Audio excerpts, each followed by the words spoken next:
Hello everybody, I'm Sarah and Kaitlyn's not here, and this channel is called Sarah and Kaitlyn. I'm really excited to share a part of my life with you, but before I do get into it, I want to remind you to not forget to like and subscribe. Through our channel, we really like to just share parts of our regular life to leave you feeling normal, hopeful, and full of peace that you're in the right direction, you're doing just fine. The title of this video is Growing Up with Divorced Parents. The reason why I want to share this part of my life is because I know a lot of you, especially if you're in middle school or high school, maybe your parents just got divorced, or maybe they've been divorced since you were younger, but it's not easy. Even if nothing traumatizing happened to cause that divorce, it is still a scenario that is different from the kids who have healthy or normal families. Especially when you're in middle school or high school and you're going through different phases where I went through them, when you don't really want to share with your parents, you don't care to share with your friends what's going on,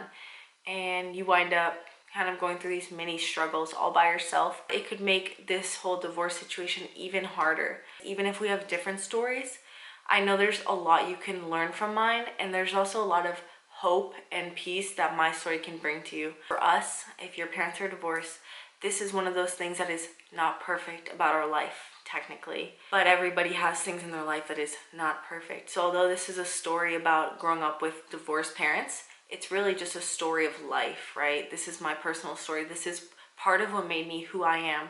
I'm so grateful I didn't have social media during my younger years, because it would have made, I think, my scenario so much harder. Because there's a lot of happy looking families on there, and I'm sure they are happy. But when your life is looking messy and it's like 6 p.m. and you're going from one home to another, you know, the last thing I would want to see is a family who looks like everything's picture perfect. I have mom, dad, me as the oldest, Matthew the middle one, and Benjamin the youngest one. So 3 kids. Our ages are actually 21, 20, and 19, so we're really close together. They got divorced when I was about 4 or 5 years old, and they got divorced for not too traumatic reasons. I don't know the ins and outs just because I personally never wanted to know. I didn't feel like it would help me to know the little details. I know that it was nothing crazy. And the way that it would work after 4 years old was we would go from one house to another. The schedule was about 3 days with my dad and maybe 4 of the other days of the week with my mom. That was just my life. That was so normal to me. And because it felt normal to me, I didn't feel like I ever had that traumatic, my parents got divorced. I never had that feeling of thinking it was my fault or anything, because I was so young and I just knew it wasn't my fault. I would say the toughest part of having divorced parents for me was, it felt like I didn't have a normal family in that sense, and I just wished, I didn't want my parents to be together because I knew they didn't get along, but it would just seem so cool and lucky for the kids who would come home to one house. Why? Because I would have to switch from house to house a few times during the week, and that is so rough, being so young and having to pack up clothes already at a young age, thinking about what you need so that you can get ready for school at the other house. That part really stinks. It's so much harder and complex to get involved with school because that requires both parents coordinating schedules so that we could do a sport, stay after for an event. All those things are much harder than the normal kids had to go through. I would say those practical things were the hardest part for me. Also, I'm the oldest and I'm a girl, so we mature faster. And with that came already this sense of responsibility since a young age to be the messenger between my parents. Although I don't think that's the healthiest, but that just naturally ended up happening. If my dad wanted the boys to bring over some clothes, I would be the one to say, hey guys, remember your clothes. Hey guys, remember this.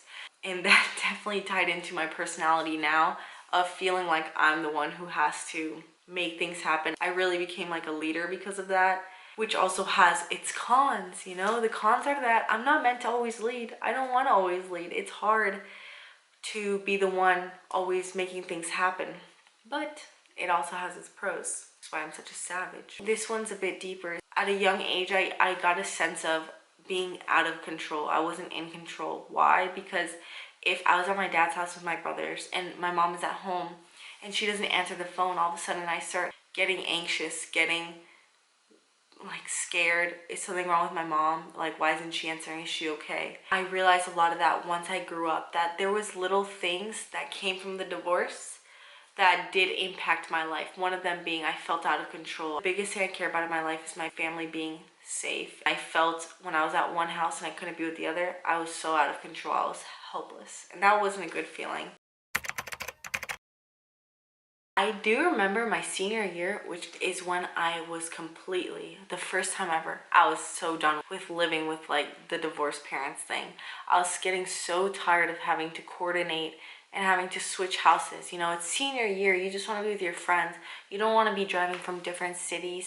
You just want to get home and do regular life. So that year was especially tough. And then I was like, wow, it's time for college. I cannot believe, oh my gosh, I'm so sorry. I was like, I cannot believe that I'm not gonna have to switch houses now. And so yeah, you just go to college and you just stop with the schedule that you've had all of your life. That's a beautiful thing about this story. My life isn't perfect, but there is no perfect life. I want to tell you, if nobody's told you, you can pray crazy things. If you do want your parents to get back together, you could start asking God for that. If you want your parents to stop fighting, you could ask God for that. If you want to feel understood by one parent or the other, you could ask God for that. If you're watching this, you understand that your life has lows.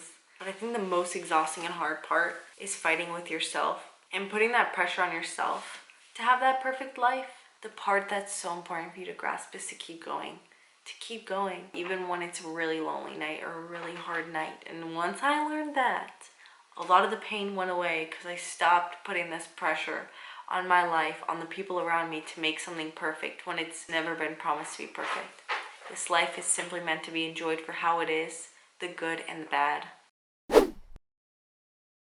The really hard nights, which you know what I'm talking about, the really hard nights will pass. They always pass. Maybe it was just me who blew things out of proportion, but I felt like the world was ending when those nights were hard, when my parents got into a fight over the phone or something. I thought the world was ending, but they do pass.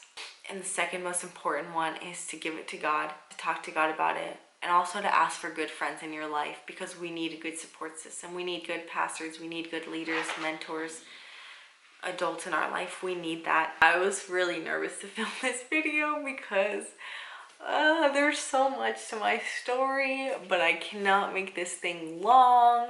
So I really wanted to do a brief thing of it all.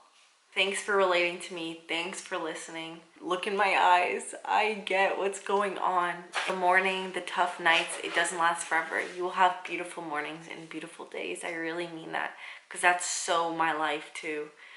Do not forget to like and subscribe to join our family, subscribe to join this super chill, healthy environment. Really, you'll never leave these videos feeling like worse about yourself, honestly. I love you so much. I know Kaitlyn loves you, and we will see you in the next video.